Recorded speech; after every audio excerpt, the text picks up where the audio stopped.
Welcome back to another video. If you're like me and you've had lengthy, awkward moments of your life, like from age 10 to about 22, then sometimes you'll have sneak memory attacks. What are sneak memory attacks? Well, I'll tell you. It'll be like a perfect day outside, you know, you'll be looking good, you'll be out in public, everything's going great, your favorite song is playing, and then all of a sudden, bam! A memory from 6 years ago hits you and you're like, no, why did I do that? For example, I'll be at the mall and I'll be like, oh, yeah, these jeans are nice. Huh, I think I'm gonna look great in these. I think I'm gonna get these. I wonder if they have my size. Wait a second.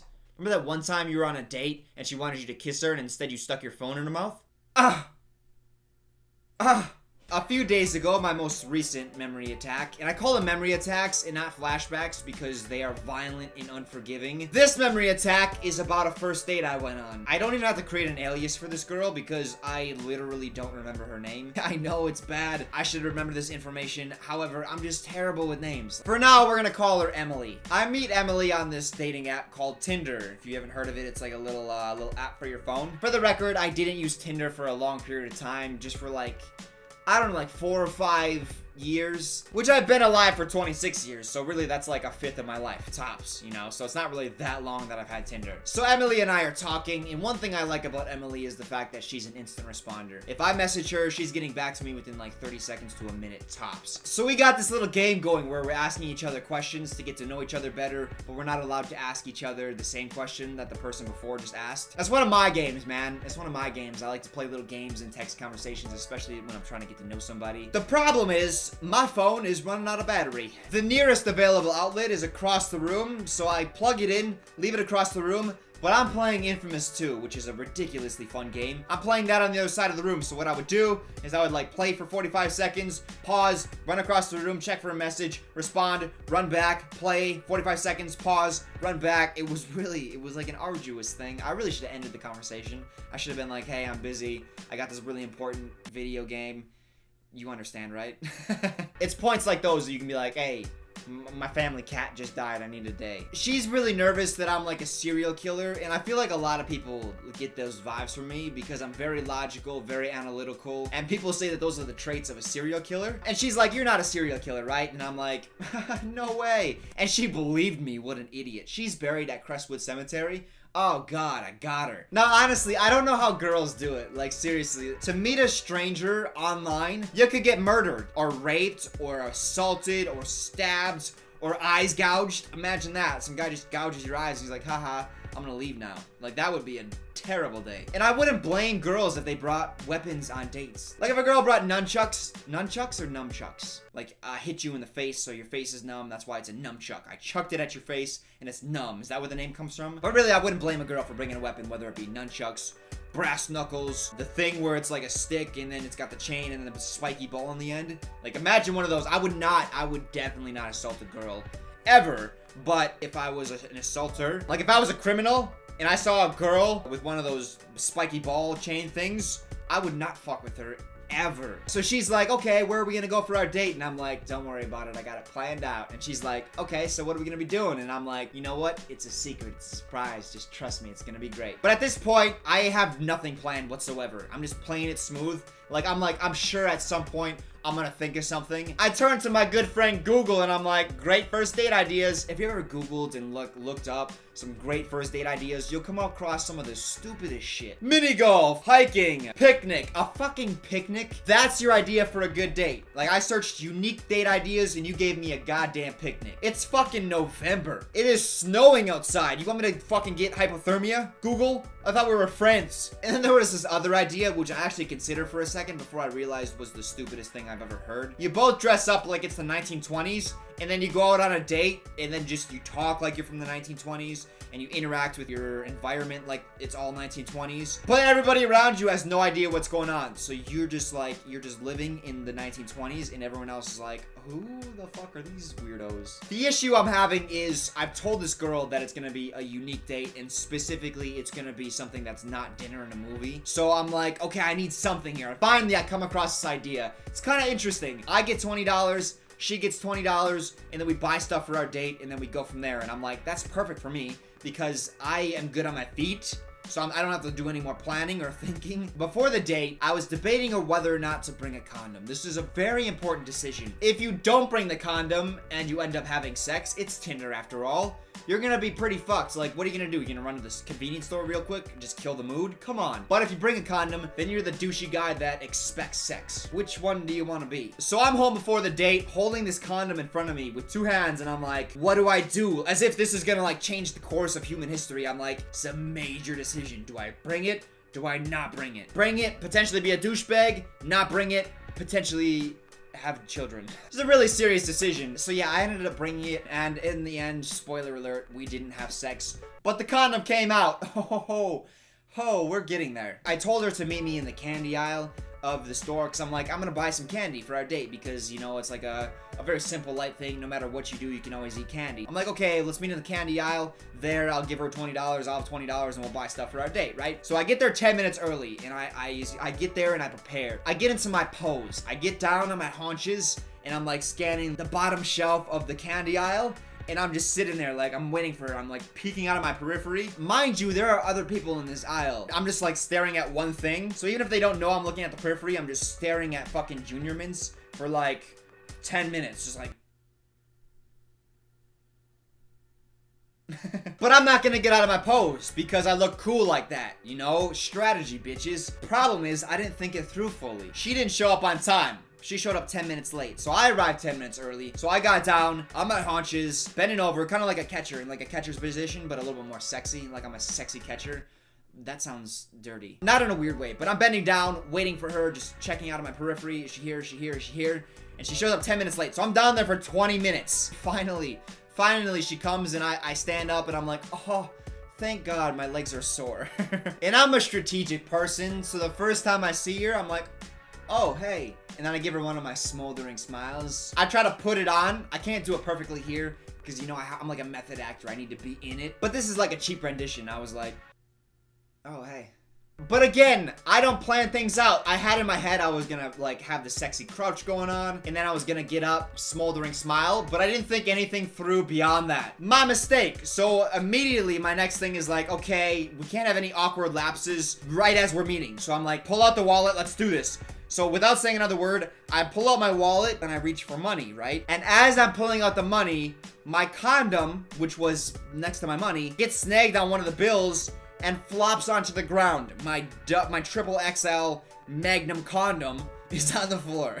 No, but it's a condom on the floor, and I'm pulling out money. She sees it, she looks down, looks up at me, turns around, and walks away. And I realize, I totally see what this looks like. We just met, I'm pulling out money, my condom's on the floor, and I'm like, holy shit, she thinks I'm gonna pay her for sex. How did I fuck this whole date up in under 20 seconds? I'm sore. My legs are so sore. Everybody else in this Target thinks I'm a weirdo because I'm just sitting in the candy aisle for 20 minutes. And now this girl thinks I just try to pay her for sex.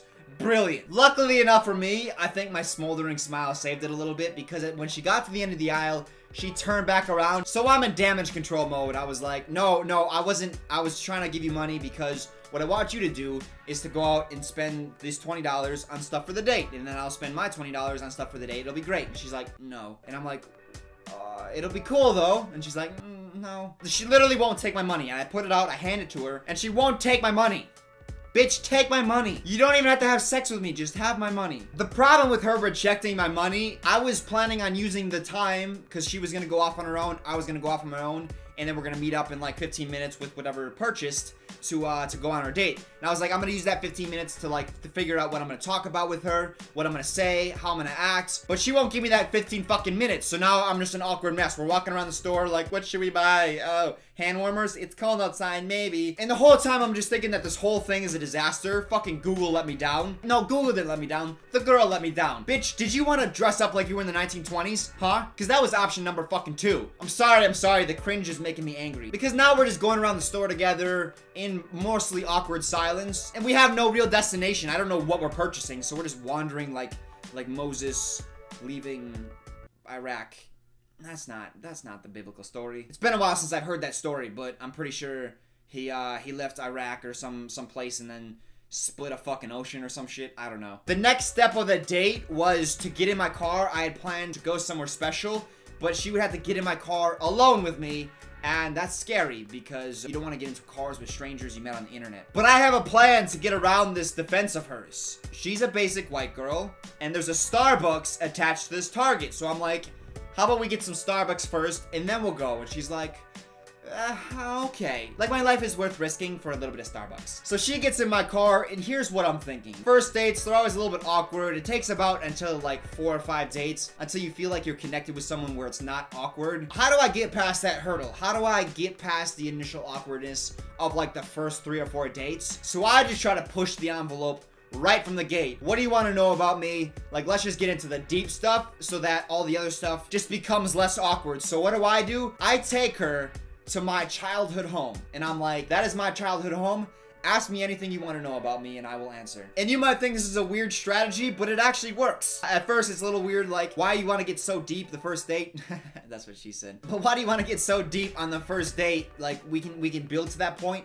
However, once you're in it, once you feel like you know the person a little bit more, everything just becomes more comfortable. And especially, oh, this is my ace up my sleeve. I'd asked her a few days ago, what is your favorite band? And she told me Milky Chance. Who likes that band, honestly? Like, they have one good song, but you know what? Basic white girl. Of course she likes Milky Chance. She got in my car because I bought her Starbucks. So obviously she likes a basic white girl band. So I queue up Pandora on my phone. I put it on my dash. That does 2 things. First, it has her favorite artist playing and artists that are similar to her favorite artist. And also, it puts my phone into a place that I can't use it, so I can't, like, go to it if I'm nervous. And it shows that I'm committed to listening to her, and I think that's important on a first date. So it's going well, man. I'm telling her a little bit about my childhood. I can see that she's, like, starting to feel me a little bit more, and we're getting, like, past that hurdle of awkwardness, that little bit of insecurity from the first part. But a little bit of a problem comes along, because as we're parked on the street, engine's on, lights on, because it's cold, I got the heat going on, about 50 feet behind me, and I see it. As soon as the car turns onto my street, I notice it. And I just had one of those feelings that this wasn't gonna go well. And it parks about 50 feet behind me. And it's weird because I'm the only car parked on the street. It's about 9, 10 o'clock at night. So I'm like, okay, coincidence, right? Then all of a sudden, the lights flash. And I'm like,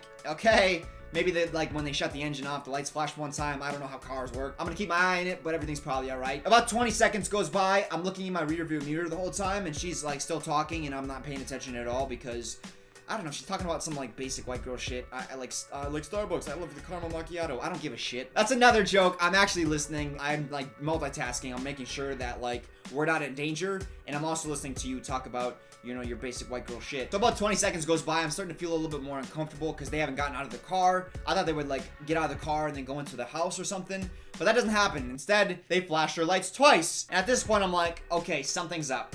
They think they know me. But my thinking is, if I don't do anything, they're gonna realize I'm not the guy they're looking for. So I wait like another minute. They flash their light 3 times. And I'm like, okay, I'm pretty sure something's up. And I tell her at this point, shut your basic white girl mouth.